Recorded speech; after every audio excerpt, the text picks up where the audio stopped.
this video, I'll talk about my process as I got started showing my art as a new artist. I'll tell you how I sold my first painting, how I started selling locally at small shows, and later in this video, I'm going to share what took my painting to the next level that helped me build on that success in my second and third years. So let's take a walk in this beautiful sunrise, and I'll tell you all about it. The most important tip I can share with you is to always keep a beginner's mindset. Stay open to any opportunity or possibility that comes along.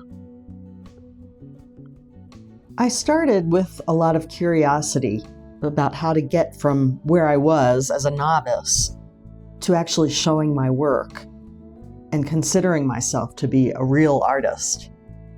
I'd been to plenty of art shows, but I really never paid attention to the process and what goes in to showing your art at one of these shows. I continued to go to some local shows and thought about which ones I wanted to apply to. Where could I see myself actually selling my art, given the quality of my work at that point, which wasn't very polished, and my budget? I tucked those thoughts in the back of my mind, and I started taking classes at a local gallery, and then going to other galleries and looking at other artists' work to get an idea of what it would take for me to get to that level. If you go back to my earlier video about starting an art business, I said that word of mouth is the most important thing you can do when you're just starting out. A nurse I knew through social media who lived in Florida saw my work on Facebook, and she got a hold of me and told me she wanted to buy my painting. So I sold it to her, and that was my first sale. The other nice thing about that sale was that I had to ship it to her, so I learned how to go through the process of shipping a painting. I was paying attention in my local community to see where the opportunities were for a novice artist to display their work. I saw a lot of coffee shops and restaurants, breweries and distilleries, which we have plenty of in Fort Collins. And I noticed that there were craft markets that popped up in different places throughout the year. So these were things that I checked into and got on their mailing lists so I could apply when their applications opened. So much of this involves planning ahead. The applications for shows come out far in advance of when the show is actually held, so I knew that year was out of the question. Plus, I didn't have the budget, I didn't have the equipment, and my work was definitely not up to par. I knew the most important thing I could do at that point was practice painting and learning as much as I could so I could improve the quality of my work. At one point, I realized that I had pretty much gone through all of the classes locally that were available to me at that one gallery, and I started seeking out other ways to learn. This was in the summer of 2023. I basically spent the whole summer painting. I produced so much work, and there was a lot of it that was really not that great, but I just kept working on it. I talked to someone I know who owns a local distillery, and she was willing to hang up some of my work on her walls.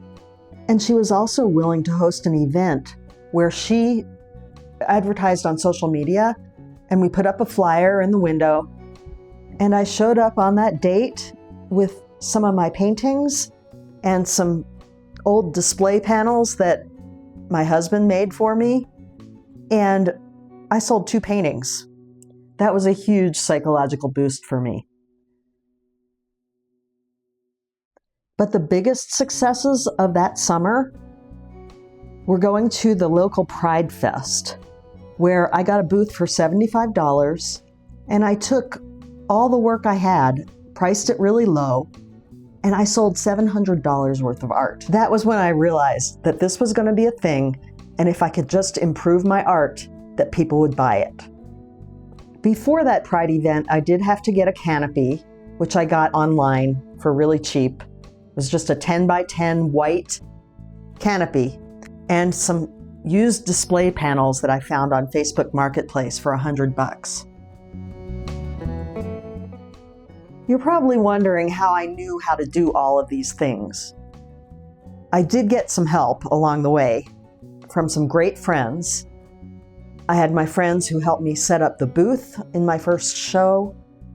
I have a couple of artist friends who gave me advice on all different kinds of things, like how to find out about show applications, how to take pictures of my work, and so on. So I didn't do that all by myself. What I did was I used the resources that I had available to me and asked people for help, and they were willing to help me. The entire experience of that summer gave me confidence, and I found out about the winter farmers market where I could have a booth and sell my art all winter. So I applied for that and got in, and that was my plan for the winter, to sell my art from November through February at our indoor winter farmers market. All of this pushed me toward painting more and producing more artwork that I knew I would need for the winter so that I have something to sell at the farmers market. But I knew I needed to improve the quality of my work. I kept watching YouTube videos from different artists and trying to learn as much as I could. One day, completely by chance, I came across a video where someone was interviewing an Australian artist. And one of the things she said was she took a workshop in the United States called the Creative Visionary Program. And she said that it took her painting to a whole new level. I really liked her art from what I could see on the video. So after the video was done, I looked into that program. I found out that it was only offered once a year, and it was completely online. It was 12 weeks long, and it had a pretty steep price tag. I got on their mailing list, and I started finding out as much as I could about the workshop. It sounded like exactly what I needed. Then I had to figure out how I was going to afford to take it.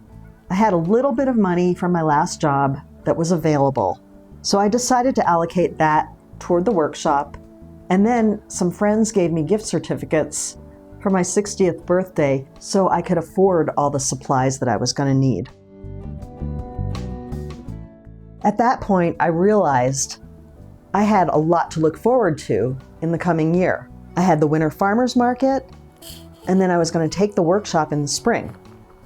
I also knew that I needed to start applying for shows for the following year. In order to apply for shows, I needed to show several pieces of my best artwork, and I also needed to have a photograph of my booth, the way it would be set up in the show. This is what you send in when you apply for a show, and you pay a jury fee, which pays for the effort that the jury goes through to evaluate your work to see if they want to have you in the show. A friend of mine who's been doing art shows for about 25 years told me how I needed to set up my booth for a booth shot. And she also told me about a group on Facebook called Jury Image Evaluation, where you can send in your pictures and you can get critiques from other people who are used to applying for shows. The other thing I needed was to be able to take high-resolution photographs of my artwork, especially if I decided to make prints out of them in the future. My brother is a photographer, and he had an old digital camera that he didn't want anymore, so he gave it to me. When I started trying to take booth shots, I realized that the display panels I had looked really bad. So I ended up looking for another set of display panels that were used. I found a set from a woman in Wyoming who lived about 3 hours away, and I bought those. They were pro panels, and they tend to be really expensive, but I got these for a pretty good price. They were still expensive, but it was definitely worth the investment, and it made my booth shot look a lot more professional. By the end of 2023, I sold $3,000 in artwork. Going into that year, I had no idea what to expect. The hardest thing I had to deal with was my own mind. It was just my fear of not being able to sell anything, that no one would like my work. But they did. Come back for my next video where I'll show you what happened in 2024 and after that. Thanks for watching.